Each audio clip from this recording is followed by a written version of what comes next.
श्याम यही, मेरे राम यही, मेरे श्याम यही, प्रभु की महिमा की आरती, भागवत भगवान की आरती, भक्तियों को बाप से आरती,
हरि ओम तत्सत्, हरि ओम तत्सत्, हरि ओम तत्सत्।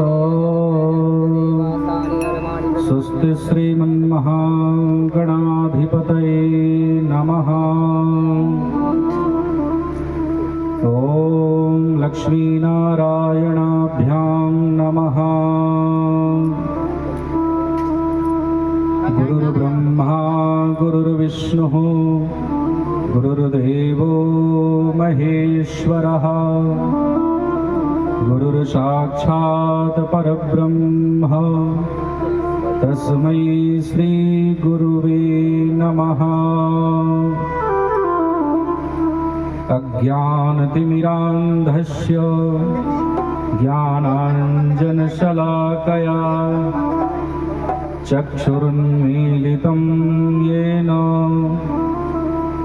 तस्मै श्रीगुरुवे नमः। नारायणं नमस्कृत्य नरं चैव नरोत्तमं, देवीं सरस्वतीं व्यासं ततो जयमुदीरयेत्।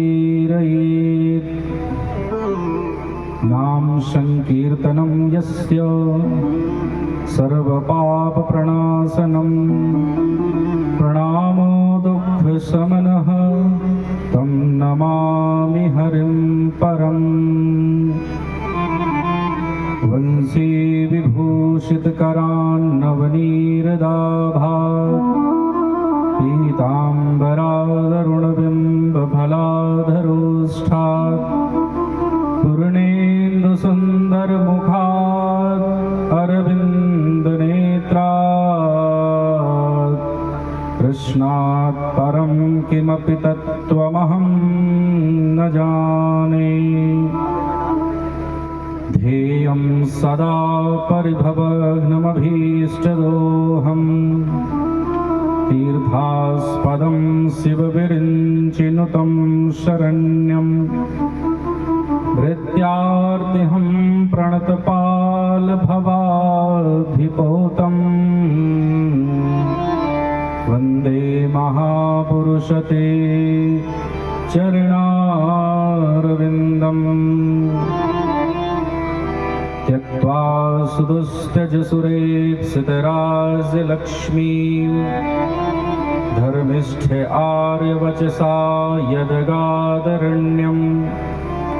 मायामृगं दैतयेप्सितमन्वधावत्, वन्दे महापुरुषते चरणारविन्दम्। वन्दे महापुरुषते। नंबर जोन पंडित जी आए हैं उनका नंबर दे दो हमें। चरणारविन्दम्। नारायणं नमस्कृत्य नरं चैव नरोत्तमं हरिः ओम तत्सत् हरिः ओम तत्सत् ॐ इदं विष्णुर्विचक्रमे त्रेधा निदधे पदं समूढमस्य पागुंशुरे स्वाहा श्रीद्वारिकाधीशाय नमः।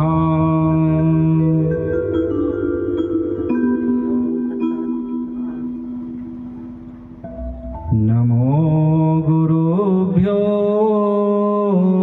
गुरुपादुकाभ्यो नमः परेभ्यः परपादुकाभ्यः आचार्य सिद्धेश्वर पादुकाभ्यो नमोस्तु लक्ष्मीपति पादुकाभ्यः श्री गुरु चरण कमलेभ्यो नमः। बोली वृंदावन बिहारी लाल की जय। श्रीमद् भागवत महापुराण की जय। श्री सद्गुरुदेव भगवान की जय। राघवेंद्र सरकार की जय। अनंत बलवंत हनुमंतलाल जी महाराज की जय। जय जय श्री राधे।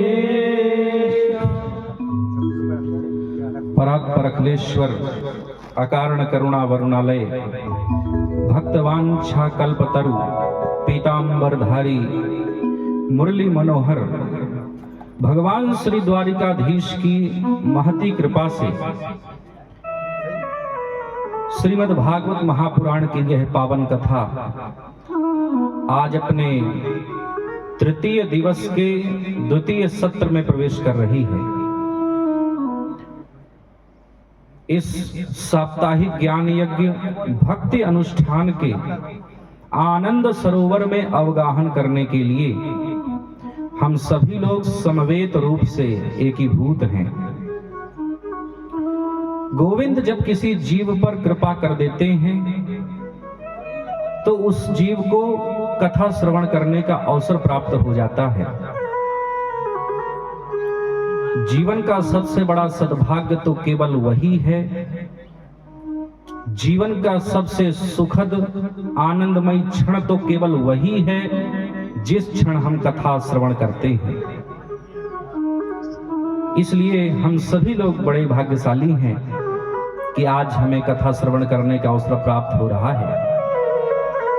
इसलिए मैं सभी कथा प्रेमी भक्तों से निवेदन करता हूं कि वो कथा स्थल में आएं और कथा का श्रवण करें। संसार के कार्य तो होते ही रहेंगे और कथा श्रवण करना सर्वोत्कृष्ट धर्म है अपना, यही कर्तव्य है। इसलिए कथा स्थल में सब लोग आएं और कथा का श्रवण करें। और जिस दिव्यात्मा की सद्गति के लिए यह अनुष्ठान हो रहा है, मैं उन्हें भी आहूत करता हूं कि वो भी कथा स्थल में आएं, कथा का श्रवण करें और मुक्ति को प्राप्त करें, सद्गति को प्राप्त करें। बंधुओं, कथा सभी का कल्याण करती है। भगवान का एक नाम समदर्शी भी है। समदर्शी का अर्थ है जो सबको समान दृष्टि से देखता है। भगवान की दृष्टि में ना कोई बड़ा है ना कोई छोटा, भगवान के लिए तो सब बराबर है। कल हमने कथा सुनी थी ना कि राजा परीक्षित को समीक ऋषि के बेटा श्रृंगी का शाप हो गया। 7 दिन के भीतर तक्षक सर्प काटेगा, 7वें दिन और सर्प काटने से मृत्यु हो जाएगी। महाराज परीक्षित तो गंगा के किनारे बैठ गए, भगवान का स्मरण करने लगे।